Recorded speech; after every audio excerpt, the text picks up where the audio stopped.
When you think of AI right now, you're probably picturing the basics. Writing emails, answering questions, maybe summarizing some notes. And sure, my wife asks Chatty how she's doing today or whether I was in the wrong the other night. Spoiler alert, I was. And sometimes it can be pretty stupid. But all this, it's just the beginning. Because what most people use today, ChatGPT, image generators, music tools, these are what's called generative AI. It pulls from what's already been written, drawn, composed, and predicts what comes next, word by word, pixel by pixel, note by note. You say, Mary had a little, and it says, lamb.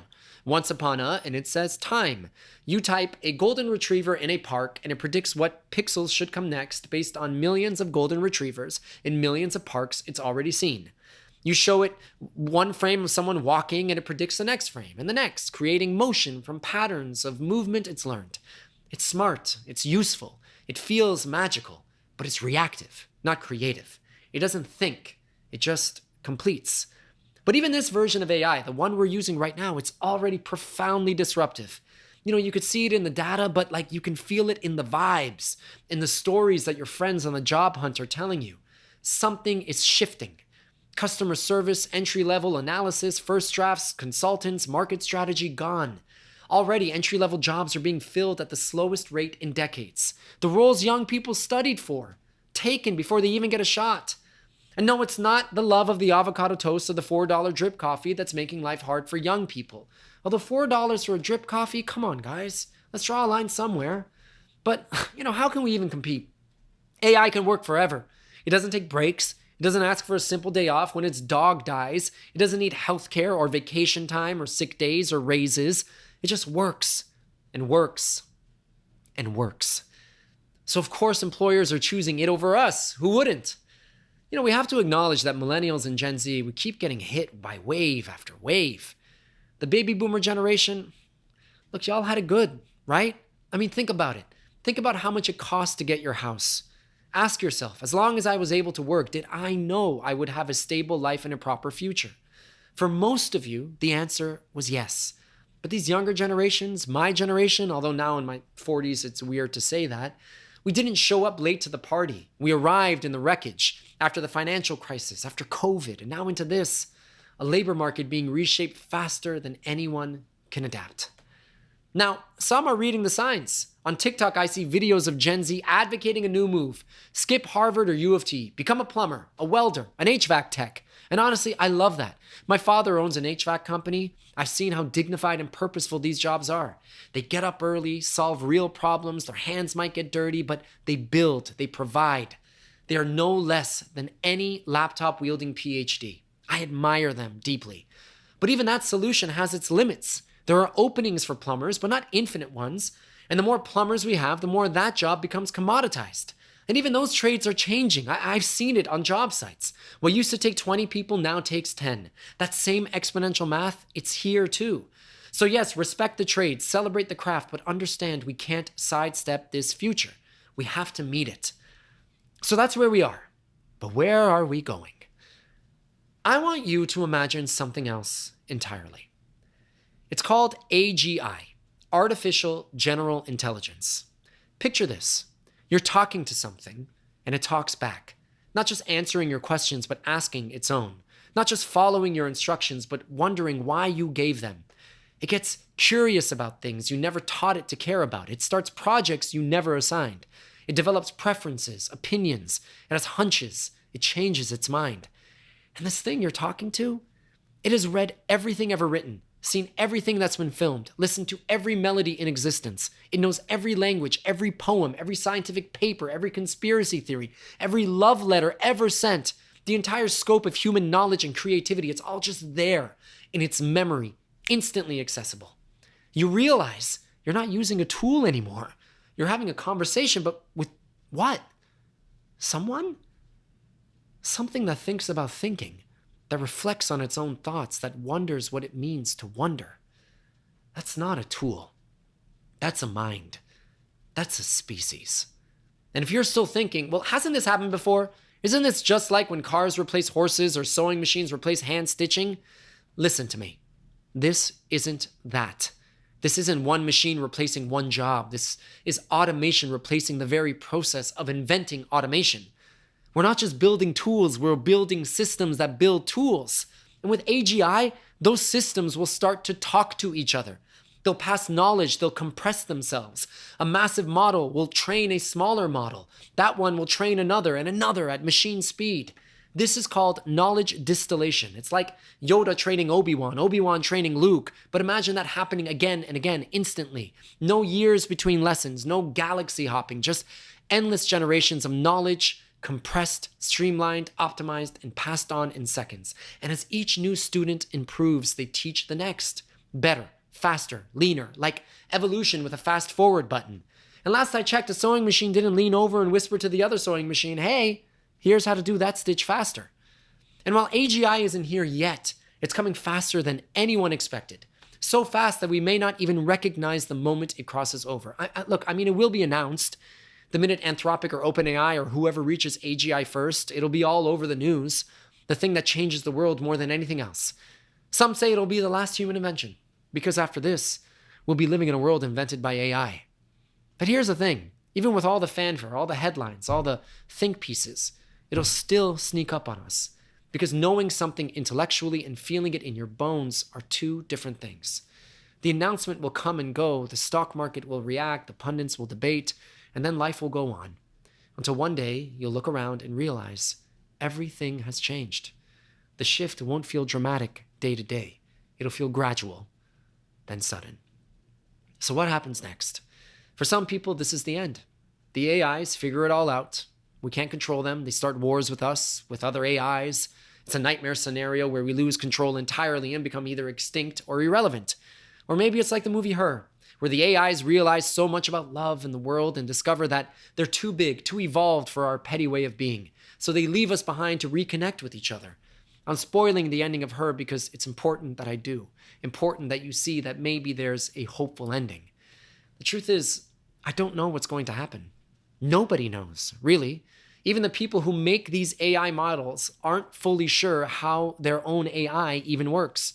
They can tell you what data they trained it on, what techniques they use, but when you ask them why it said this particular thing in this particular moment, they shrug. It's a black box, even to them. And we can't just say stop. Asking people to not use AI is like asking them to light a candle instead of flipping on the light. This isn't a gadget, it's fire. It's electricity. It's the next layer of intelligence. But what I do know is that our life, our way of being, is going to fundamentally shift. For centuries, we believed consciousness is what made us human. Descartes said, I think, therefore I am.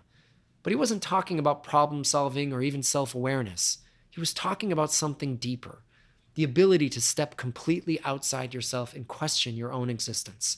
To ask, do I even exist? What if everything I think I know is wrong? And then here's the key. To realize that the very act of doubting proves you exist, because something has to be doing the doubting.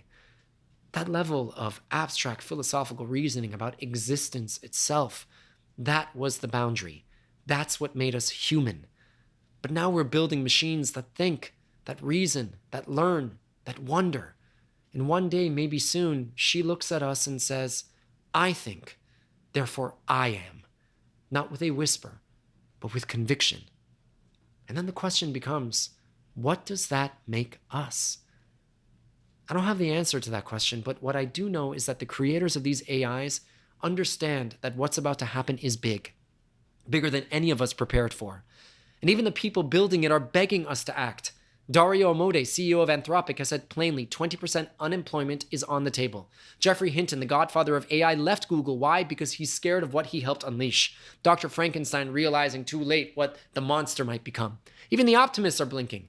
Sam Altman and Johnny Ive launched a new company to build AI-first devices. In their promo, they talk about creativity, connection, beauty. It was something. But can we just stop and talk about, Johnny Ive and the irony here? Johnny Ive, who I will say is truly one of the most gifted designers ever, apparently feels so bad about what smartphones did to us that he's decided to atone for his sins by going all in on a technology that might literally destroy our species, or at least make us irrelevant. Rich. But Ive, Altman, Musk, Amodei, Pichai, you know what all these billionaire AI founders and CEOs have in common?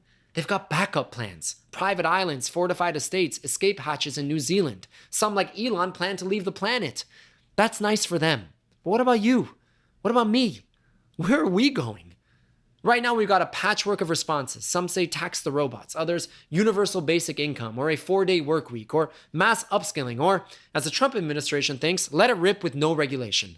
Two poles, slow it down or speed it up. But maybe the answer is none of the above. Maybe the real solution hasn't been invented yet. And maybe that's the one thing we still have over the machines. Because as I said right now, AI can remix, it can complete, it can guess what comes next, but it can't imagine what's never existed. Not yet. So maybe this is the window. No. This is the window. The narrow stretch of time where we still hold the upper hand, not in power, not in speed, but in imagination. That's what makes us human.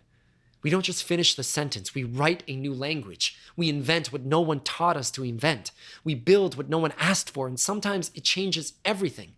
We made music, not just sound, but silence, harmony, rhythm. We painted gods on cave walls and called it meaning. We dreamed up democracy. We imagined zero. We imagined infinity. We gave the world jazz, surrealism, nonviolent resistance, feminism, human rights, the scientific method. We reach into the void and pull out something that was never there before.